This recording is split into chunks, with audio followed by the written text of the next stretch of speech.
Hello dear students, once again welcome back to our channel Gyan lab. तो आप लोगों के लिए हमने जो एमसीक्यू सीरीज स्टार्ट की थी, आज मैं उस सीरीज का नेक्स्ट चैप्टर लेकर आई हूँ। ये series specially MHT CET 2025 and MH BSc nursing 2025 के स्टूडेंट्स के लिए है। आज के सेशन में मैं चैप्टर नंबर 6 के एमसीक्यूज आपको सॉल्व कराने वाली हूँ। चैप्टर नंबर 6 का अप्रोक्सीमेट वेटेज अगर आप देखो तो अप्रोक्सीमेटली 5 to 6 मार्क्स का वेटेज हम बोल सकते हैं कि चैप्टर नंबर 6 को दिया गया है। और इसमें से कुछ ऐसे सिंपल एमसीक्यूज हैं जो बार बार रिपीट होते हैं। तो आज का सेशन देखते वक्त पहले तो अपने सामने एक नोटबुक रख लेना। जैसे ही आपको क्वेश्चन डिस्प्ले होगा, वीडियो को पॉज करके पहले आप आंसर लिख के लो और फिर आगे वीडियो को रिज्यूम करके सोल्यूशन देखो। और वीडियो के एंड में सबको कंपलसरी नीचे कमेंट करके बताना है कि आपके कितने एमसीक्यूज राइट आए और कितने एमसीक्यूज रॉन्ग आए, ठीक है। और इसके साथ साथ अगर आपने अभी तक हमारा ऐप डाउनलोड नहीं किया है तो आपको ये फ्री मॉक टेस्ट नहीं मिलेगा। हमने आपको 2 मॉक टेस्ट यानी कि 200 एमसीक्यूज फ्री में दिए हैं।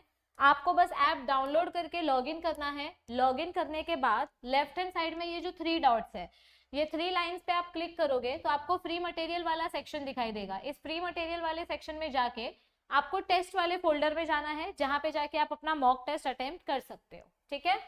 और अगर फ्री मॉक टेस्ट आपको अच्छा लगे और अगर आपको ऐसे और मॉक टेस्ट सॉल्व करना हुआ तो आप हमारा मॉक टेस्ट परचेज कर सकते हो। यहाँ पे हमने आपको 22 मॉक टेस्ट प्रोवाइड किए हैं, यानी 2200 से भी ज्यादा एमसीक्यूज हमने आपको प्रोवाइड किए हैं। और ये एमसीक्यूज सिर्फ पीवाईक्यूज के बेसिस पे है। अगर कोर्स परचेज करते वक्त कोई प्रॉब्लम होती है तो आप हमारे हेल्पलाइन नंबर पे व्हाट्सएप कर सकते हो या फिर इस दिए हुए टाइम पे आप कॉल करके अपनी क्वेरी क्लियर कर सकते हो अगर पेमेंट वगैरह कुछ करने में इशू आ रहा है तो। चलो स्टार्ट करते हैं हम अपने आज के सेशन के साथ। ये रहा अपना first MCQ. Which of the following structures are not related to stomata. तो स्टोमाटा में से कौन सा स्ट्रक्चर इसमें से अनरिलेटेड है? यस, आपने 10वीं में भी स्टोमाटा का डायग्राम पढ़ा है, 11वीं में भी पढ़ा है और चैप्टर नंबर 6 में भी पढ़ा है। स्टोमाटा का स्ट्रक्चर अगर हम देखें तो ये देखो, स्टोमाटा के पास एपिडर्मल सेल्स भी प्रेजेंट होते हैं, गार्ड सेल्स भी प्रेजेंट होते हैं और सब्सिडरी सेल्स भी प्रेजेंट होते हैं। स्क्लेरेनकाइमेटस सेल्स अपने स्टोमाटा के पास प्रेजेंट नहीं होते हैं, ये अपने वुड फाइबर्स में प्रेजेंट होते हैं because these are permanent cells, correct. चलो नेक्स्ट क्वेश्चन ये रहा। Which of the following cells are the reservoir of potassium ions. ये जो हमने अभी सेल्स देखे ना, इन सेल्स में से किसी एक सेल में पोटेशियम आयन स्टोर होता है। तो वो कौन सा सेल है जिसके अंदर पोटेशियम आयन स्टोर होते हैं? इस चैप्टर का जो लास्ट टॉपिक है proton transport theory, proton transport theory में भी मैंने आपको एक्सप्लेन किया था कि पोटेशियम आयंस कहां पर स्टोर होते हैं। So potassium ions are stored inside the subsidiary cells. Subsidiary cells को रिजर्वॉयर ऑफ पोटेशियम आयंस बोला जाता है। They are called as reservoir of potassium ions. Subsidiary cells का दूसरा नाम क्या है? Accessory cells. तो आपको ये भी याद रखना है, ठीक है। Next question, which of the following plants are show both kidney and dumbbell shape guard cells।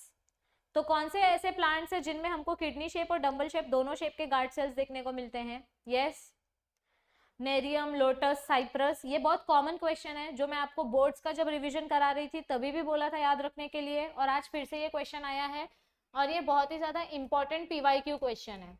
तो इसका आंसर क्या आएगा? साइप्रस, यानी जो घास वाली स्पीशीज होती है, it shows both kidney and dumbbell shape guard cells. Okay, so this is important PYQ. Next question, maximum transpiration occurs through. Maximum transpiration कहां से होता है? प्लांट की जो अपर लेयर होती है क्यूटिकल, क्यूटिकल से 8 to 10% ट्रांसपिरेशन होता है। लेंटिसेल्स से 0.1 to 1% ट्रांसपिरेशन होता है। स्टोमाटा से अप्रोक्सीमेटली 90% ट्रांसपिरेशन होता है। सो इसका राइट आंसर क्या आएगा? मैक्सिमम ट्रांसपिरेशन कहां से हो रहा है? स्टोमाटा से, करेक्ट। ये देखो 90 से 93% ट्रांसपिरेशन स्टोमाटा से होता है। Next question, stomata opens at night in. रात के टाइम पे कौन से प्लांट में स्टोमाटा ओपन होगा? जो प्लांट डेजर्ट में रहते हैं, क्योंकि दिन के टाइम पे अगर ये प्लांट्स ओपन हुए, स्टोमाटा ओपन हुआ तो प्लांट का पूरा वाटर इवेपोरेट हो जाएगा और प्लांट ड्राई हो जाएगा। तो जो प्लांट डेजर्ट में रहते हैं या जो लेस वाटर की अवेलेबिलिटी में ग्रो होते हैं, ऐसे प्लांट रात को ओपन होते हैं। हाइड्रोफाइट्स मतलब एक्वेटिक प्लांट्स, ये प्लांट्स तो 24 घंटे पानी में रहते हैं, तो ये प्लांट्स दिन में ओपन होंगे, इनको पानी की कोई कमी नहीं है, so they will open in day. Mesophytes ये मीडियम कंडीशंस में होते हैं जहां वाटर और सॉइल दोनों इक्वल होता है। हेलोफाइट्स जो सॉल्ट कॉन्सेंट्रेशन में ग्रो होते हैं, तो ये भी दिन में ओपन हो सकते हैं, लेकिन जो सक्यूलेंट होते हैं ये ड्राई प्लांट्स होते हैं, ये मोस्टली डेजर्ट या लेस वाटर कंडीशन में ग्रो होते हैं, तो इनमें हमको स्टोमाटा नाइट टाइम में ओपन होते हुए दिखाई देता है। Next question, in plants unloading of sugar occurs. Sugar बनता कहाँ पे है? लीफ में। लीफ में शुगर बनेगा और ये शुगर फ्लोएम वेसल के थ्रू रूट तक जाएगा। तो अनलोडिंग कैसे होती है? थ्रू फ्लोएम, लेकिन ये एक्टिव ट्रांसपोर्ट है या नॉर्मल डिफ्यूजन प्रोसेस है? फूड को लीफ से रूट तक लाना है तो हमको यहाँ पे एटीपी की जरूरत नहीं पड़ती है, this is through a normal diffusion process that is with the help of a fine vein of phloem. ये देखो this process, this is called as vein unloading, यानी at the sink and sugar is used. So ये process आपका active process नहीं होता है, यहाँ पे नॉर्मल टर्गर प्रेशर के वजह से नॉर्मल डिफ्यूजन प्रोसेस की मदद से हमारा जो शुगर है वो अनलोड हो जाता है। It happens normally with the help of diffusion. ये देखो करेक्ट। आगे बढ़ते हैं, next question, the hypothesis accepted for the translocation of sugar from source to sink is. कौन से साइंटिस्ट ने ये हाइपोथेसिस दी थी? अभी जस्ट मैंने आपको ये डायग्राम दिखाया, यहाँ पे क्या लिखा है? Pressure flow hypothesis. Pressure flow hypothesis कौन से साइंटिस्ट ने डिस्कवर की थी? मतलब आंसर बी आएगा। और इस हाइपोथेसिस का दूसरा नाम क्या है? मंच प्रेशर हाइपोथेसिस, या इसको हम मास फ्लो हाइपोथेसिस भी बोलते हैं। दिस इज अर्नस्ट मन हु प्रपोज्ड दिस थ्योरी। इसको हम मास फ्लो हाइपोथेसिस भी बोलते हैं या प्रेशर फ्लो हाइपोथेसिस भी बोलते हैं। तो आंसर क्या आएगा? Option number B and C both. Next question, which of the following is the limitation of root pressure theory. Limitation मतलब क्या होता है? ड्रॉबैक। रूट प्रेशर थ्योरी का ड्रॉबैक क्या था? It is not applicable to plants taller than 20 metres. Correct. Root pressure theory में सिर्फ 20 metre तक ही पानी ट्रांसपोर्ट हो सकता है। Root pressure value is almost zero in taller gymnosperms. Correct. ascent of sap can also occur even in the absence of root system. Correct. तो ये सारे के सारे स्टेटमेंट्स करेक्ट है। सो आंसर क्या आएगा? Option number D. ये देखो ये तीनों स्टेटमेंट्स करेक्ट है। Next question, which phenomenon is responsible to make the water rise up to 100 meter of plants? Root pressure theory की वजह से तो पानी ऊपर नहीं चढ़ेगा, तो रूट प्रेशर कट। ग्रेविटेशन की वजह से पानी नीचे आएगा, ऊपर नहीं जाएगा, एंटी ग्रेविटेशन है, सो ये भी कट। डिफ्यूजन प्रोसेस एक पर्टिकुलर लेवल तक ही हो सकता है, 100 मीटर तक पानी पहुंचाना है तो डिफ्यूजन प्रोसेस नहीं होगा।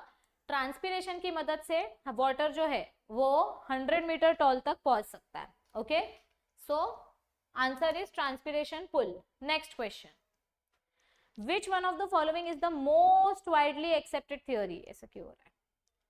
हाँ, which of the following is the most widely accepted theory for ascent of sap? ascent of sap मतलब क्या होता है? Translocation of water. Water transport करने का कौन सा थ्योरी सबसे ज्यादा एक्सेप्टेड है? Yes, translocation pull theory.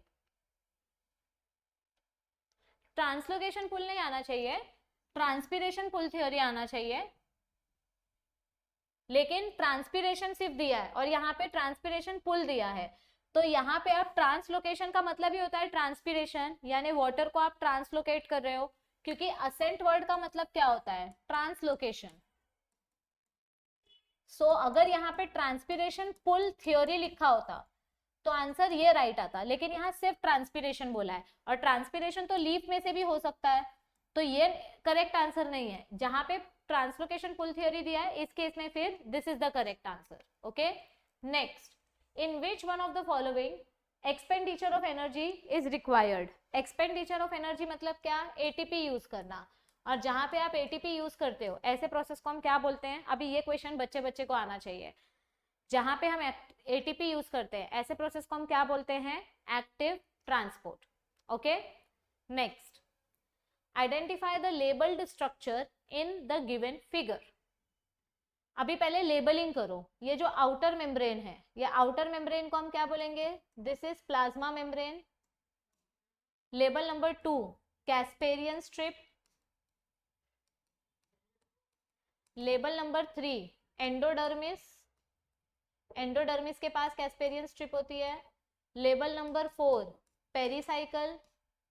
Label number 5 and label number 6 this should be, क्या आएगा ये? Cortex and this should be epidermis. तो अब मुझे देख के बताओ कि कौन सा पेयर करेक्ट है। लेबल नंबर 1 प्लाज्मा मेम्ब्रेन है, सो दिस इज करेक्ट, पर लेबल नंबर 5 सिम्प्लास्ट लिखा है, तो ये गलत है। Label number 2 is Casparian strip, label number 4 is pericycle, तो ये भी गलत। Label number 3 is apoplast, label number 3 endodermis आना चाहिए, तो ये गलत है। लेबल नंबर 6 इज प्लाज्मोडेस्माटा, ये करेक्ट है, बराबर ना? And label number 5 is Casparian strip, label number 4 is pericycle, तो दिस इज रॉन्ग। अब इसमें आंसर क्या राइट है फिर? यहाँ पे देखो ध्यान से, फर्स्ट वाला लेबल प्लाज्मा मेम्ब्रेन है, ये करेक्ट है, और जो 5वां लेबल है कॉर्टेक्स, कॉर्टेक्स की मदद से जो वाटर ट्रांसपोर्ट हो रहा है, ये कौन से टाइप का पाथवे है? डायरेक्ट अगर आपके कॉर्टेक्स से वाटर ट्रांसपोर्ट हो रहा है तो ये कौन सा पाथवे है? दिस इज सिम्प्लास्ट, तो ये एक्चुअली करेक्ट आएगा। यहाँ पे लेबल नंबर 5 मतलब हम वाटर का पाथवे बता रहे हैं, तो लेबल नंबर 5 आपका सिम्प्लास्ट करेक्ट आएगा। लेबल नंबर 3 यहाँ पे ये आपका अपोप्लास्ट नहीं है, ये देखो लेबल नंबर 3 से आने के बाद यहाँ पे भी वापस सिम्प्लास्ट हो रहा है, पानी यहाँ से अंदर आ जा रहा है ना, ये देखो एरो, पानी अंदर आ गया, तो ये भी आपका सिम्प्लास्ट है, पर यहाँ पे अपोप्लास्ट दिया है, तो ओनली 1 ऑप्शन इज करेक्ट। तो ऐसे ट्रिकी क्वेश्चन आ सकते हैं, सो question number 1 is correct. Next question, अब ये बहुत सिंपल है। Which one of the following is the correct pathway of water absorbed in the roots of plants? तो ये देखो, सबसे पहले पानी कहाँ से कहाँ आता है? सबसे पहले पानी सॉइल में प्रेजेंट है, कहाँ पे प्रेजेंट है? सॉइल में। फिर सॉइल से वो पानी कहाँ जाएगा? रूट हेयर में। फिर रूट से वो पानी कहाँ जाएगा? कॉर्टेक्स के सेल के पास। फिर कॉर्टेक्स से वो पानी कहाँ जाएगा? एंडोडर्मिस के पास। सो 1 2 3 कॉर्टेक्स, कॉर्टेक्स के बाद एंडोडर्मिस, एंडोडर्मिस के बाद वो पानी जाएगा पेरिसाइकल में, और पेरिसाइकल से फिर वो पानी जाएगा जाइलम में। तो आपको ये फ्लो ये करना है, चेक करना है और बताना है कि कौन सा इसमें से राइट है। ये फ्लो चार्ट चेक करो और राइट ऑप्शन आप बताओ, ये आपको आंसर नीचे कमेंट करना है, मैं इसका आंसर नहीं बताने वाली, you have to comment this answer below. Okay, चलो नेक्स्ट क्वेश्चन, ये रहा नेक्स्ट क्वेश्चन।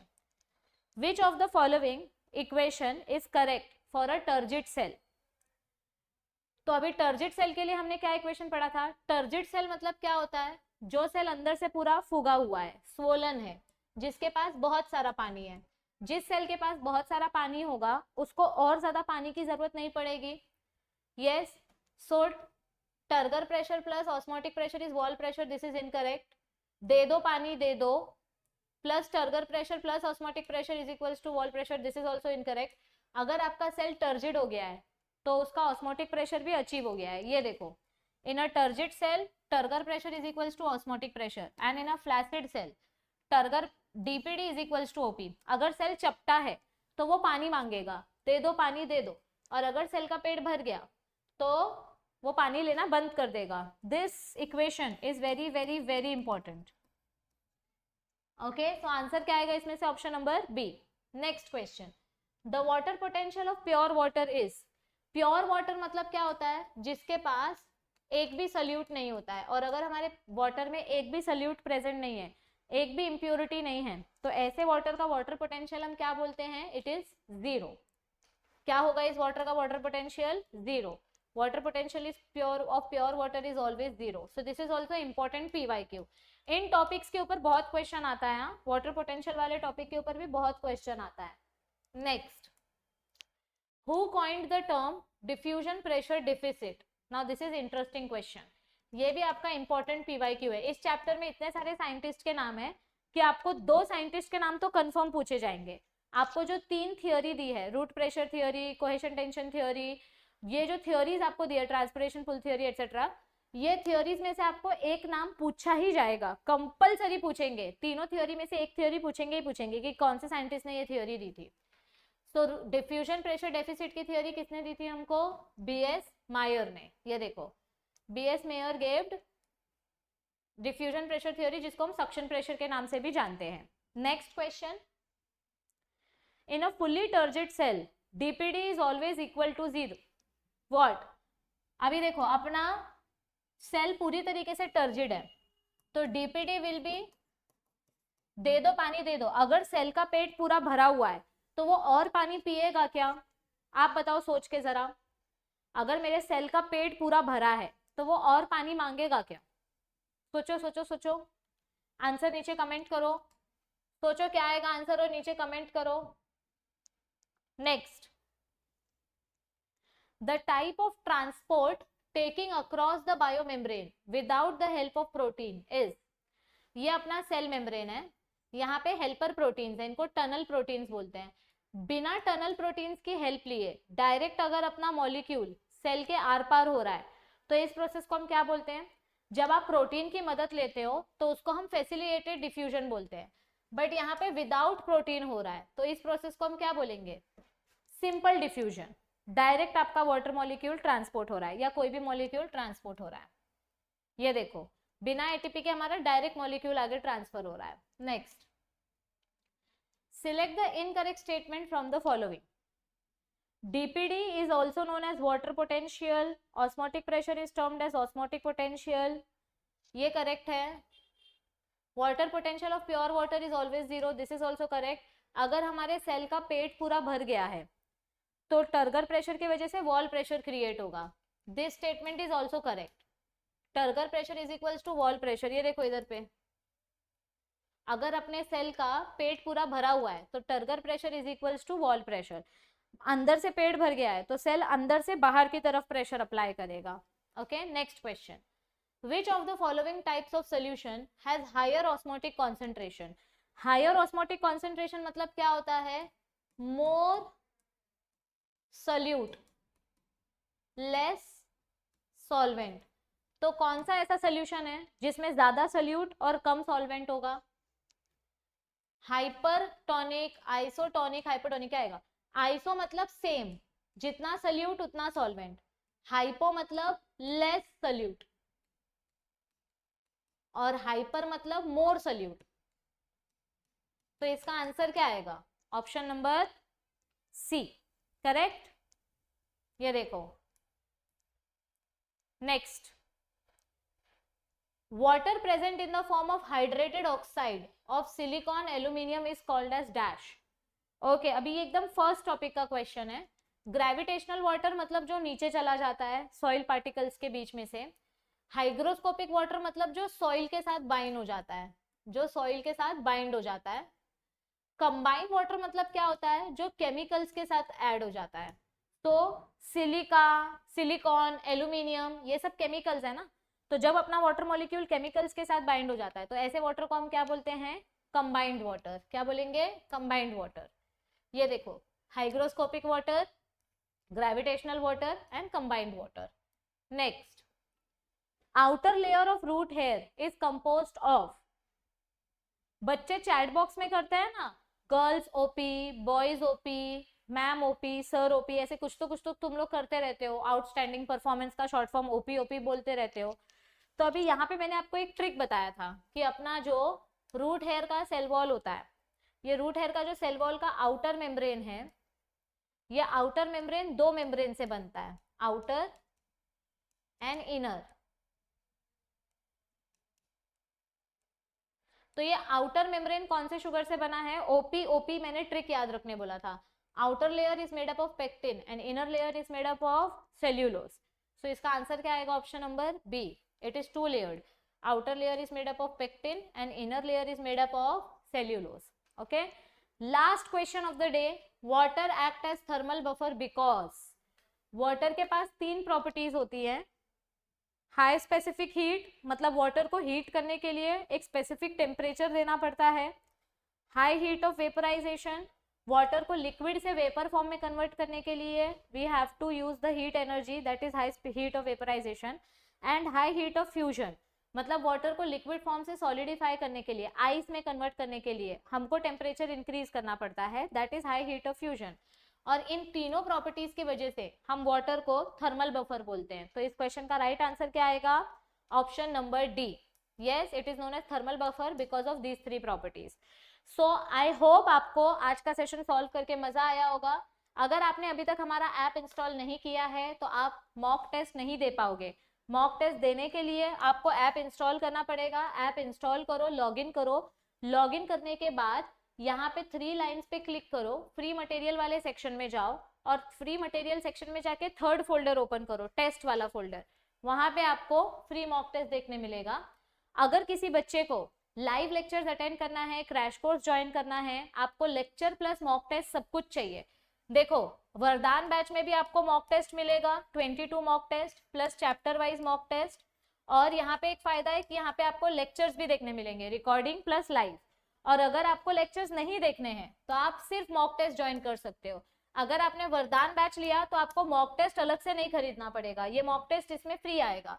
लेकिन अगर आपने मॉक टेस्ट परचेस किया तो आपको लेक्चर नहीं मिलेगा, आपको सिर्फ मॉक टेस्ट मिलेगा। यस, मॉक टेस्ट में हमने ज्यादा से ज्यादा PYQs पे फोकस किया है और हमारे जो क्वेश्चंस हैं ये क्वेश्चन CET पैटर्न के हिसाब से हमने सेट किए हैं।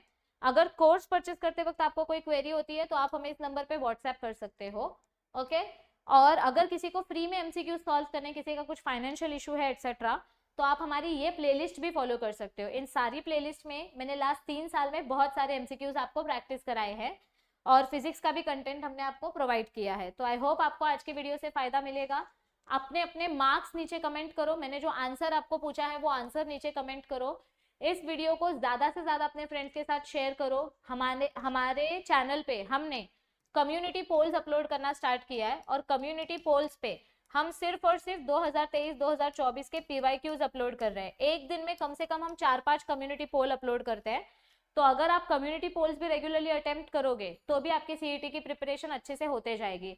तो मैंने आपको फ्री मॉक टेस्ट भी दिया है, कम्युनिटी पोल भी दिया है, आपको हम MCQs प्रैक्टिस भी करा रहे हैं, बहुत सारा फ्री मटेरियल हमारे ऐप पे भी है। जितना हो सकता है उतना हम आपके लिए करने की कोशिश कर रहे हैं। आपको बस इस चैनल को शेयर करना है, सब्सक्राइब करना है और अपने फ्रेंड्स को बोलो कि वो भी सब्सक्राइब करें ताकि नोटिफिकेशन मिस ना हो। आपके लिए और भी बहुत सारे सरप्राइजेस आने वाले हैं, लेकिन ये सब कुछ आपके पार्टिसिपेशन, आपके लाइक्स और आपके कमेंट्स पे डिपेंड करता है। तो नेक्स्ट वीडियो के लिए जल्दी जल्दी नीचे कमेंट करो और अपने मार्क्स कमेंट करो कि आज आपके कितने MCQs राइट हुए। I will see you all very soon. तब तक प्लीज कीप स्टडिंग, क्योंकि अभी नहीं तो कभी नहीं। Bye bye.